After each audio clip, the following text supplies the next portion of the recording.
But let's get to our first discussion. Expanding non-oil exports has remained a matter of strategic economic importance, requiring continual intervention in Nigeria. The impact of COVID-19 pandemic on oil demand and by extension the price of crude in the international market further exposed Nigeria's over-dependency on crude oil earnings and its susceptibility to oil-related uncertainties. As Nigeria's revenue from crude oil continues to drop as a result of oil theft, lack of maintenance, and pipeline vandalism, the need to diversify the economy and boost foreign exchange inflows through the promotion of non-oil exports has not been more urgent than now. In the light of this, the Nigerian Export Promotion Council, NEPC, has continued to establish numerous initiatives to promote the development and diversification of Nigeria's non-oil export base.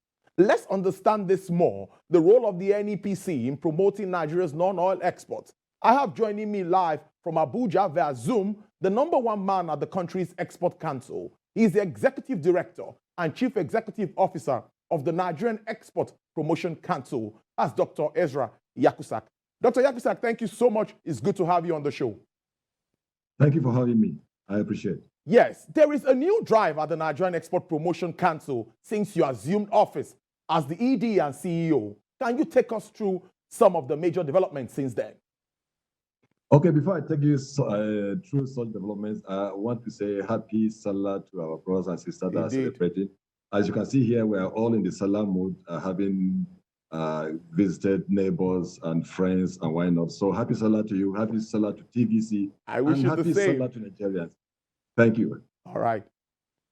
All right, having said so, since we came on board, we tried to initiate some programs towards non-oil export or towards the promotion of non-oil export. The first thing we did was to organize a retreat of all management staff in Uyo. It was a 5-day retreat that all staff came on board. Management staff came on board to strategize, to talk about or to chart a path, our work plan. And shortly after that, we launched what we call the Export Survival campaign. And the campaign is just a kind of sensitization to all Nigerians to embark on non-oil export as a means of survival, as a means to earn foreign exchange in Nigeria. And that, shortly after that, we felt the need to organize a national conference. Now, I need to tell you that the NEPC was set up in 1976, and we never had a national conference on non-oil export. So that was the first national conference we had on non-oil export. The vice president was there as the special guest of honor. The SGF was there. And of course, our Minister of Trade and Investment was there. The conference had about 2,500 people in attendance. It was a hybrid conference, both physical and virtual. And of course, at the end of the day, we issued a 19-point communique, which we are working to ensure that it is implemented. And shortly afterwards, what we did was to launch what we call an export trade house in Cairo and that's Egypt and Lomé. We did that successfully. And we also implemented what we call the voluntary certification for some exporters. They came and applied for certification like HACCP, like FDA does. If you want to export to US, and they did that. And of course, NEPC provided the funds and so interventions, and we did so far we've done it of certify about 101 exporters now. And of course, we've been engaging in so many advocacy programs. You know, ours is promotion, and promotion is about advocacy. Promotion about convincing people, persuading them, and telling them the need to do what you want them to do. And that's what we've been doing in just a short while. Interesting. The challenges facing exports in Nigeria and other developing countries are numerous. But please, what is being done? I'm interested in quality and standards of our products to enable us to compete in that global market. AFCFTA is also, by the way. Okay. Now, considering, of course, African Continental Free Trade Area, you know, Nigeria has to position itself, as the giant of Africa, to actually take the $1.3 billion market and among the 54 African countries. So in terms of standards, what the NEPC has been doing is to create a kind of sensitization and awareness program to build capacity of exporters on the global requirement of products. And you see, we're doing this to ensure that, or to inform them that packaging is key. You know, no matter how good your product is, if it's not well packaged, I mean, nobody will look at it.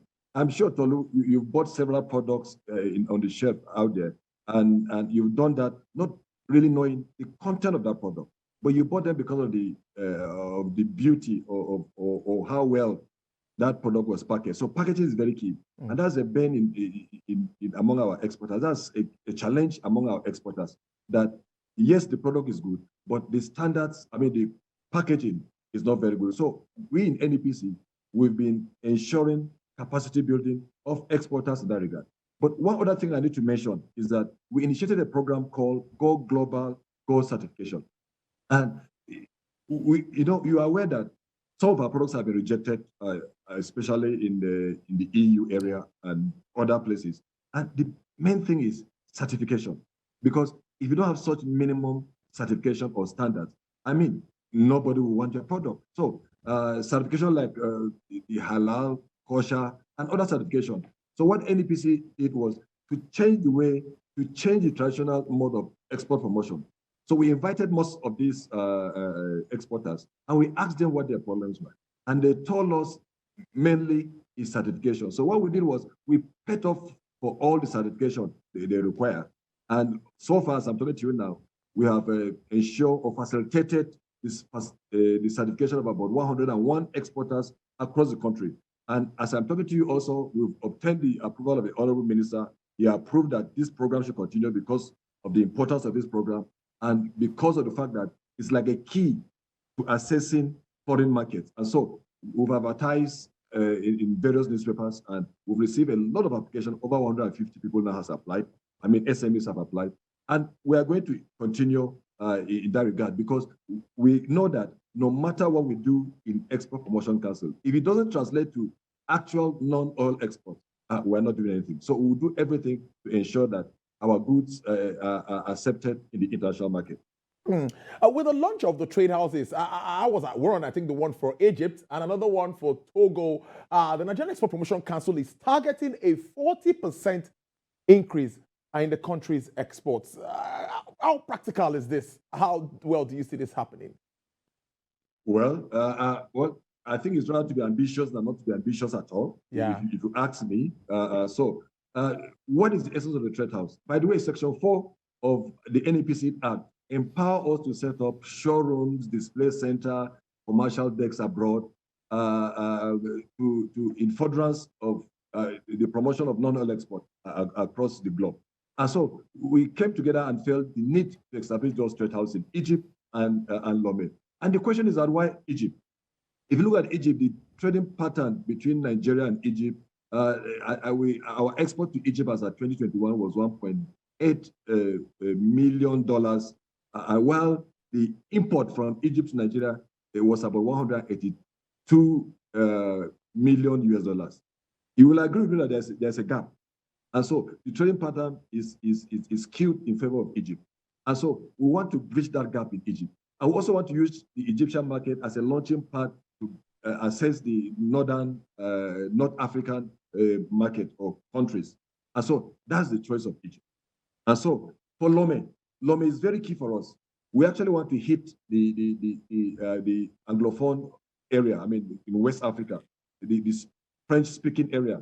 And that's why we picked Lomé. But all of these countries, or two of these countries, they have potential, and our products are well accepted in those countries. So what is the essence of the trade house? The trade house is an avenue where Nigerian goods will be displayed, and it is for easy accessibility or visibility of Nigerian goods. As I'm talking to you today, just before I came for this interview, we have in Lomé, that's Togo, we have about 477 products. 477 Nigerian products are being displayed right now at the export trade house in Lomé. And of course, it's being done with collaboration. It's a PPP arrangement. That's a public-private partnership arrangement in conjunction with various stakeholders in Nigeria, like the Man Export Group, the CIMA, and a lot of other private sector organizations in Nigeria. And so with this trade houses, we actually want to leverage on the African continental free trade area, because you can't wait. I mean, you can't wait. Where after it's coming up, you can't wait until it picks up fully before you start identifying ways and means of accessing those markets. So we're being proactive, and we hope and we believe, like you said, 30-40% increase in non-oil export in the next 3 to 5 years. That will be really significant. No man operates alone. Some other government agencies like customs and others obviously have a role to play in making our export market seamless, easy for people to be able to export. What is your relationship that's between the NEPC and other relevant agencies as you try to actualize all of this? Yeah, the NEPC, we've had a robust and wonderful relationship between NEPC and other organizations. Now, like you said, you can't operate in isolation. No man is an island. Same with organizations here. And so we have no option than to have close relationship with other government organizations like the custom, like quarantine service, and even the CBN. Now, Tolu, you understand that the CBN released what we call the RT200 program, which is focused mainly on non-oil export. And NEPC, we are partners in that. We believe in that. We are partners in that. And with the CBN projection, it is hoped that about $200 billion will come into the market in terms of foreign exchange from by the next 3 to 5 years. And Tolu, I need to tell you this. You know, there's a whole change, a whole sensitization now going on, especially with our Export for Survival campaign that that we just launched. There's a whole of sensitization going on right now in terms of non-oil export. Right now you will see that other organizations, not only CBN or custom or quarantine service, are helping us in this campaign. The banks are helping us in this campaign right now, because with the CBN directive now, banks will have it or will find it very difficult to access any foreign exchange except through non-oil export. So the only thing they can do is to encourage or is to provide various facilities to exporters to export. And that's the only way they can get the foreign exchange. And if you look at the source of foreign exchange now, you realize that non-oil export is the only low-hanging fruit or cash cow that we can key in right now. The other one are foreign direct investment, which of course, it depends on what is happening in the country before people can come and invest. Another one is the other source is the oil exports, which of course has to do with other vicissitudes of global developments. We also have the diaspora remittances, which is equally being affected by several other economic challenges. But the only viable and sustainable source of foreign exchange right now, you will agree with me, is non-oil export. And that's why what CBN is doing is right, and other organizations. I also need to mention, Tolu, that in August, the NEPC is taking a proactive move. In August, we are going to London to find out and to discuss with border control and other regulatory agencies in the UK to find out exactly, though we're aware of it, but we need to find out firsthand exactly what we need to do to stop the numerous cases of export rejects from Nigeria. So, and NEPC is not doing that alone. We've contacted a lot of other agencies, and they've sent in names of officers that will be traveling with, of course, and with the private sectors and with some few exporters. So by August, we hit London to find out those areas or those issues militating against non-oil export. That's also a good move there. Well, a lot of expectations, of course, from the non-oil space at this time. Government is struggling to meet with revenue. You've identified that. Can we do some projections, maybe regards to revenue generation? Then it's a two-in-one question. Are you also working with state governments at this time? Because this is a time for everyone to look inwards. How well are they taking advantage of what they also have in their various states? Okay, well, let me take the question let me take the question in terms of revenue shortfall and our projection. And like we said, our projection, I told you earlier, is about 30 to 40% of revenue in terms of non-oil export. I've mentioned that before. Yes. But also in terms of states, we have a program called the one state, one product. And that program is targeted specifically at various states, government, or states of the federation. The essence is to identify a particular product that is key, that is viable, that is sustainable, that we can easily export. And we're doing it in conjunction with various state government. One product, one state, one product. We are not saying that states should be restricted to one product. No, that's not what we're saying. But we're saying, hey, instead of being a jack of all trade and master of none, pick one product with an alternative product and focus on that product and export that product. Of course, there are other variables that, they were put in place. And so we're doing that with the state government. We want to ensure grassroots export promotion activity in the state government. And by the way, I need to also tell you that we've expanded our zonal offices or our state offices. We have offices in all the 6 geographical regions. And we also have offices in all the states except Bayelsa and Yobe. In all the states of the Federation, we have offices. And so the essence is to ensure grassroots export promotion activity. I also need to tell you that we have what we call the State Committee on Export Promotion. And that is a creation of the NEPC Act. These committees are set up in various state Ministry of Commerce, and they are being headed by the permanent secretaries that are in those ministries. And of course, the essence of that also is to liaise with the state government, to find an avenue where we can liaise with the state government and discuss, encourage, and sensitize them on non-oil export. It's been an interesting conversation, but let's wrap up on this note. What are your expectations, of course, from your staff, a lot of training and retraining, like you said, and of course, from government to make your job easier and you achieve all possible achievables?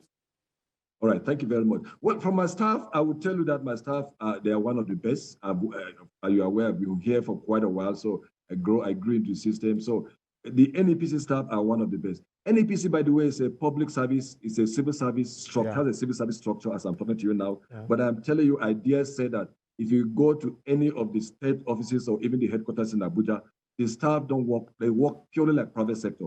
And that's why in every platform, every avenue, at every point in time I would tell Nigerians proudly that North, South, East, and West, NEPC staff are the best. And so, because they are the best, we have to also complement their efforts by ensuring that they are properly trained, because they can only be trained to train others. They can only be trained to train exporters. So we ensure that they are properly trained, and of course, welfare issues is there. In terms of government, what we need is more funding. Because see, export promotion is all about funding. Export promotion is all about money. It's all about publicity. And promotion, once you say promotion is all about publicity. It's all about persuading people. It's all about showing yourself out there. It's about marketing. And of course, you agree with me that that involves money. Last year, I thank the federal government. They gave us a grant. We assessed a grant last year, a 50 billion naira grant last year. And I'm telling you, that grant has so much impact because we conducted partly we conducted what we call an impact assessment program of those grants. We visited some of the exporters that assessed that grant or were beneficial to that grant. And I can assure you that the impact in the economy was so wonderful. And so if you ask me in terms of intervention from the federal government, I will say if you can give us more grant, double the grant, I think that would be great because eventually it will tell on the economy.